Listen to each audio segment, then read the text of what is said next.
আজ রাত যে যুবক আল্লাহকে সেজদা দেয় তারও ভোর হয়, যে মদের নেশায় পড়ে থাকে তারও কি হয়ে যায়, ভোর হয়। স্বার্থপর এই দুনিয়া যুবক, নওজওয়ান মনে রাখো, স্বার্থপর এই দুনিয়া, কারো কথা মনে রাখে না, কারো জন্য থেমে থাকে না।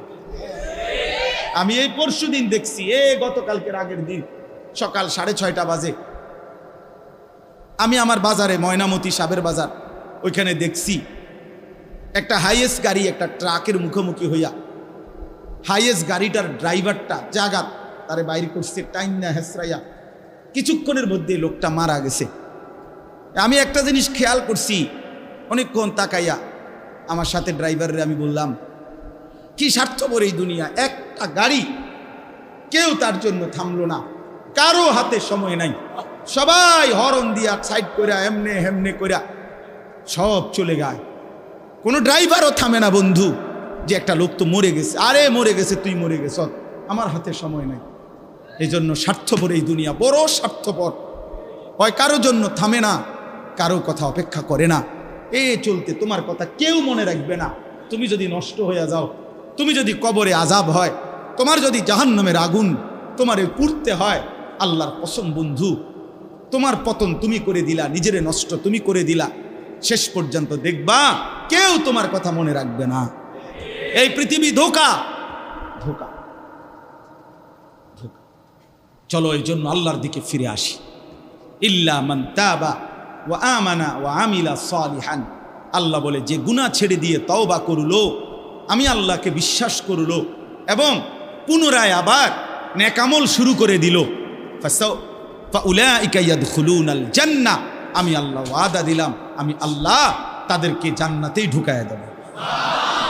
ওয়ালা ইউজলামুনা শাইআ, কোনো জুলুম করা হবে না এক বিন্দু, অর্থাৎ পেছনের গুনার জন্য আমি লজ্জা দেব না, বরং তওবা করার কারণে, ফিরে আসার কারণে, নতুন করে আবার নামাজ সেজদা বন্দিগি পাক পবিত্র জীবন চলার কারণে এখন থেকে নিয়ে বাকি জিন্দিগির আমলের বরকতে জান্নাত দিয়ে দেব।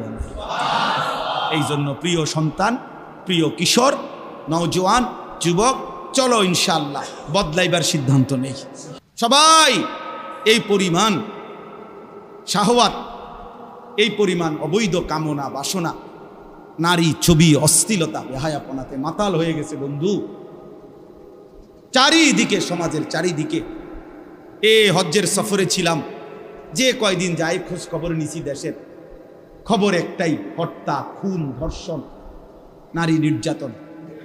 আর সবচেয়ে আশ্চর্যের কথা হলো, আমি মনে হয় আমার এই ছোট্ট হায়াতে গত 30 বছরে আমি যেই কথাটা এতবার শুনি নাই, গত 2 মাসে বারবারই শুনি চারিদিকে পরকিয়া। এটা এই পরিমাণ সমাজে বেড়ে গেছে, অসভ্যতা, যে স্বামী থাকতো নারী অন্য পুরুষের প্রতি আসক্ত, স্ত্রী থাকতো ওই জানোয়ার অন্য নারীতে আসক্ত, এটা খুব বেশি পরিমাণ বেড়ে যাচ্ছে, যার কারণে আপনজনকে হত্যা করতে পর্যন্ত লজ্জিত হচ্ছে না।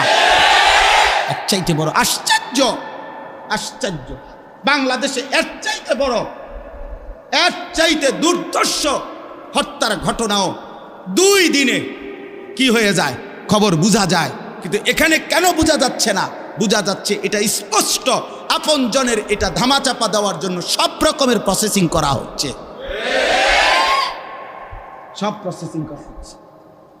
অসহায় ইমাম মুয়াজ্জিনকে বেইজ্জতি কেউ করতে পারে নাই, কোন আলেমে দ্বীন ইনশাআল্লাহ বেইজ্জতি হবেও না ইনশাআল্লাহ। মনে রাখি, মনে রাখি, গতকালকে রাত্রেও আমাদের কুমিল্লায় গত 3 মাস আগে একজন আলেমে দ্বীনকে একজন প্রিন্সিপাল বেইজ্জতি করছিল, অপমান করে সামান্য অজুহাতে মসজিদ থেকে বিদায় করে দিছিল।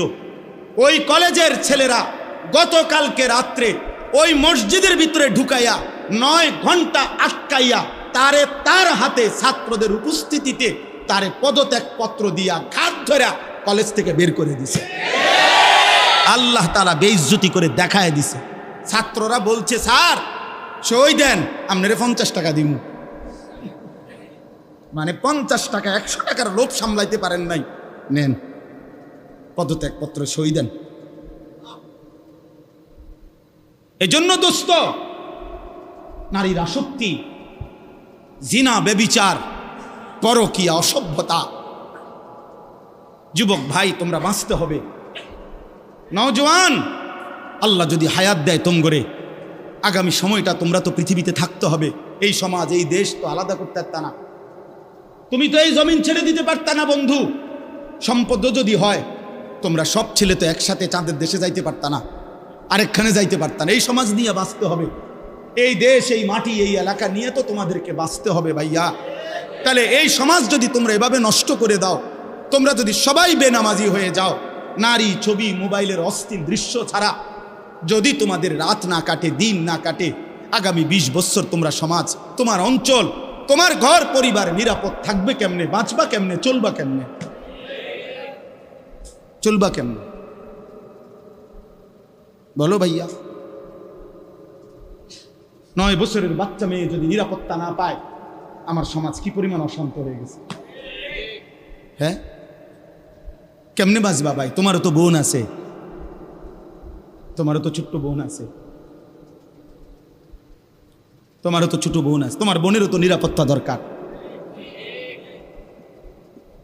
তুমি তো এই সমাজ থেকেই, এই পৃথিবী থেকেই কোনো না কোনো নারীকে বিয়ে করবা, তারও তো চরিত্রের পবিত্রতা দরকার, দরকার না? তো কেমনে মিলবে ভাইয়া? কেমনে মিলবে? সবাই যদি এমন চরিত্রহীন হয়ে যাও, নারী ছাড়া, ছবি ছাড়া, মোবাইল ছাড়া, উলঙ্গ দৃশ্য দেখা ছাড়া তোমাদের রাত কাটে না, দিন কাটে না, আমার সন্তানরা কেমনে আগামীর পৃথিবীতে তোমরা বাঁচবা ভাইয়া বলো? তোমাদের অনেক ছেলের চেহারা দেখলেই তো বোঝা যায় কতদিন হয় নামাজ পড়ো না, কতদিন হয় মালিকরে একটা সেজদা দাও। চুল নিয়ে এত ব্যস্ত হয়ে গেলা কেন? চুলের ফ্যাশনের উপরে এত অস্থির হইলা কেন? কে দেখে তোমার চুল? কীর্ত দেখে? কারে দেখাও এসব চুল? মানুষের আর কাজ নাই, মানুষই বুঝি বইয়া বইয়া তোমার চুল দেখবে। তুমি যে সারাদিন চুল নিয়ে ব্যস্ত, শরীর পূজা, দেহের পূজা এভাবে করছো কেন? সারাক্ষণ বুঝি এই শরীর, এই দেহ, এটা নিয়েই ব্যস্ত হয়ে গেলা। সারাক্ষণ একটা নারী বুঝি, একটা নারী, একটা ছবি, একটা বেডি, একটা উলঙ্গ দৃশ্য, এর জন্যই পৃথিবীতে আসা। এই রাত দিন বুঝি মোবাইলে দেখবা, ছবিয়ে দেখবা, নারীয়ে দেখবা, সারাদিন বুঝি নারীর জন্যই পৃথিবীতে আসা। তোমার আর কাম নাই, আর কোনো উদ্দেশ্য নাই দোস্ত আমার। বাহ, ঠিক হলো না, ঠিক করলা না ভাইয়া, ভালো করলা না। অর্থাৎ যারা নামাজ পড়ে না, আল্লাযীনা তারাকুস সালাহ, টোটালি নামাজ যারা ছেড়ে দিছে, তারা প্রজন্মের উত্তম তো না, নিকৃষ্টও না, তারা কোনো জেনারেশনে না, তারা কোনো মানুষে না, তারা কোনো কিচ্ছু না, এর কোনো গণাতে ধরে নাই। ওই প্রথমেই বাদ গণাত ধরছে, অরে নিকৃষ্ট হিসেবে বলতে চাইছে আল্লাহ এখানে যারা তাদের নামাজকে নষ্ট করে দেয়। তাফসীরের মধ্যে লিখছে নামাজ নষ্ট করে দেয় মানে কি? 1 নাম্বার, যে ব্যক্তি নামাজকে যথাসময়ে আদায় করে না, ইউআখিরুনাস সালাহ, তাখির করে, নামাজ সবসময় দেরিতে পড়ে। নামাজ সবসময় কখন পড়ে? দেরিতে পড়ে। আল্লাহ তাআলা বলছেন ওরা ওই সমাজের নিকৃষ্ট মানুষ। ফাওয়াইলুল লিল মুসাল্লিন আল্লাযীনা হুম আন সালাতিহিম সাহুন। আল্লাহ তাআলা বলেন ওই নামাজীদের জন্য জাহান্নাম। ওয়াইল, জাহান্নামের একটি গুহা, জাহান্নামের একটা অংশ, জাহান্নামের ভীষণ আযাব। আল্লাহ তাআলা বলছে তারা আল্লাযীনা হুম আন সালাতিহিম সাহুন, যারা তাদের নামাজের মধ্যে সাহুন, অলস, নামাজকে সবসময় দেরি করে, নামাজকে সবসময় দেরি করে। জোহরের আজান হয়েছে 1টা বাজে, এবারে জোহরের নামাজ পড়তে গেছে 4:15 বাজে, এখন 4:30 বাজে, ওটা নামাজ পড়ছে লুঙ্গিটারে বইটা গামছা একটা কান্দে দিয়া রুকু সিজদা 3-4টা মেরে দিল আর কি। এটা নামাজ হইলে আর কি করতাম হুজুর, সময় কুলাইতারি না, কিরছেন আপনি ঘাস কাটছে এতক্ষণ। এতক্ষণ গরু গোসল করাইছে, গরু গোসল করাইছে। গরু গোসল করানোটা খুব দামি দরকারি বিষয়। তো নামাজকে এরকম প্রতিনিয়ত যে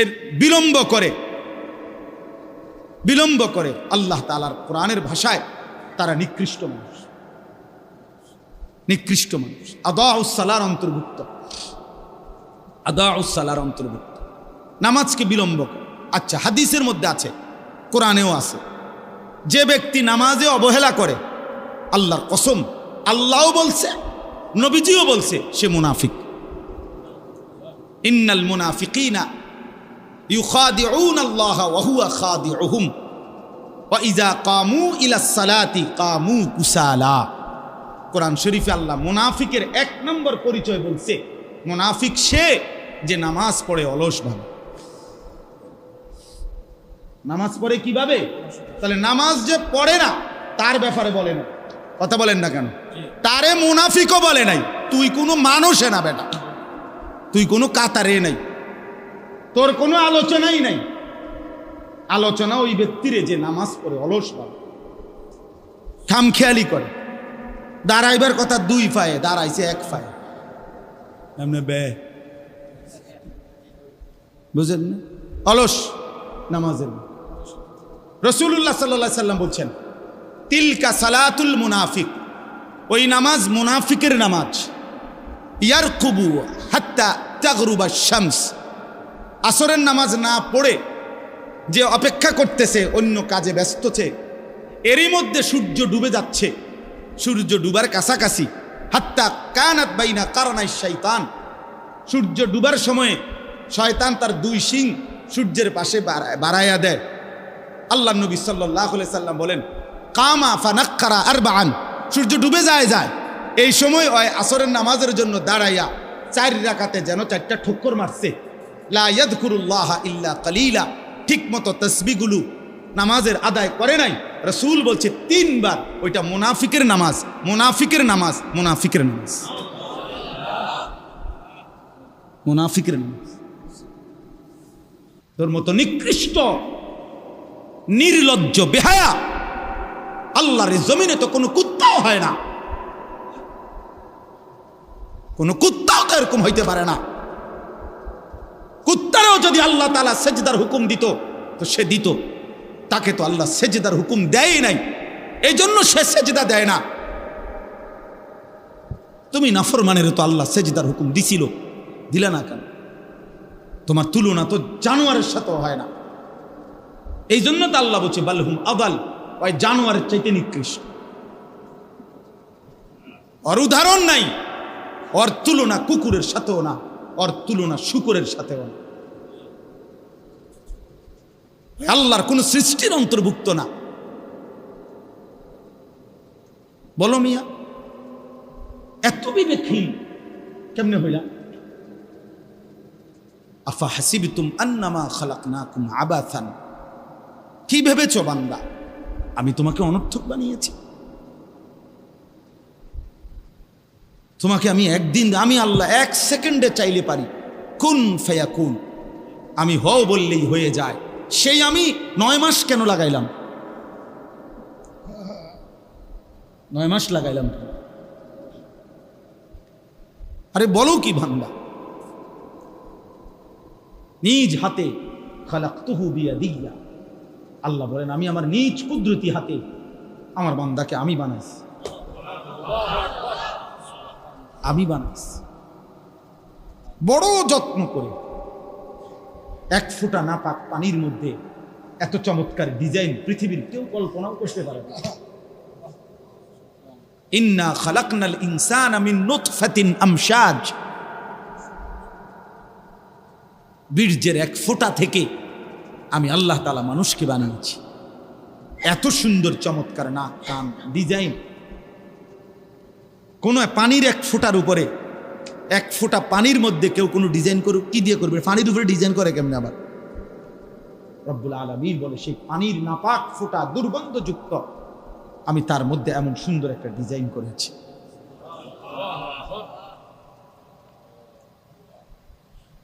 কেমনে ভুলে গেলাম?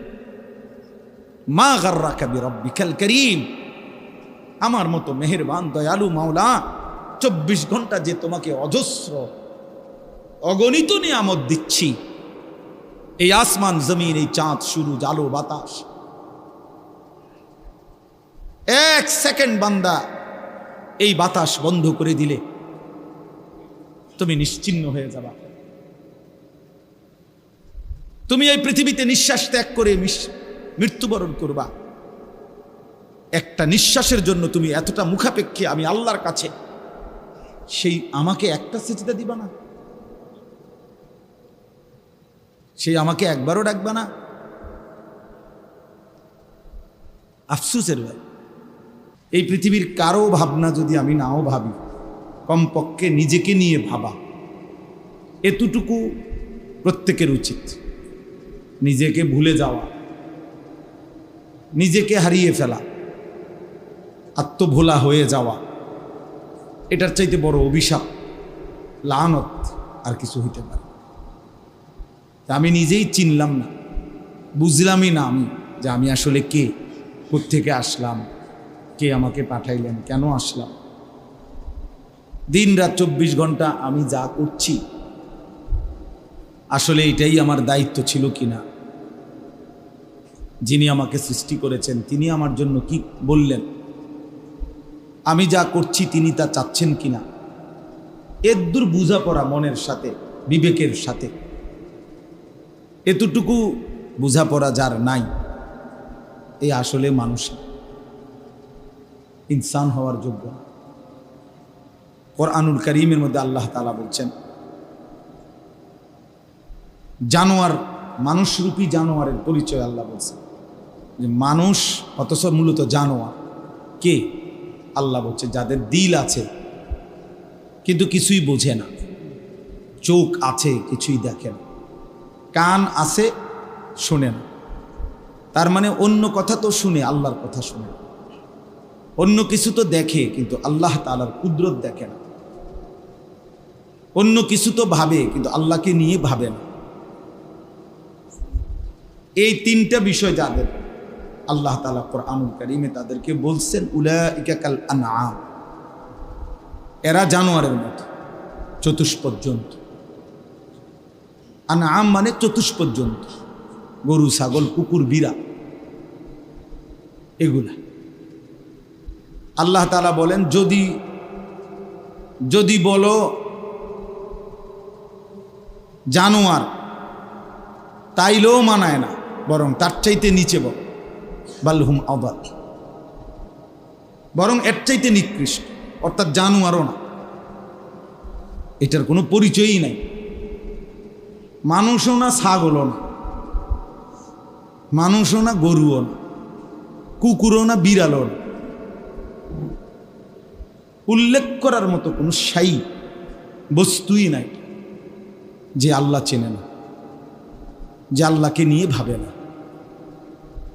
যে আল্লাহর কথা শোনে না, যে চোখ আল্লাহর কুদরত দেখে না।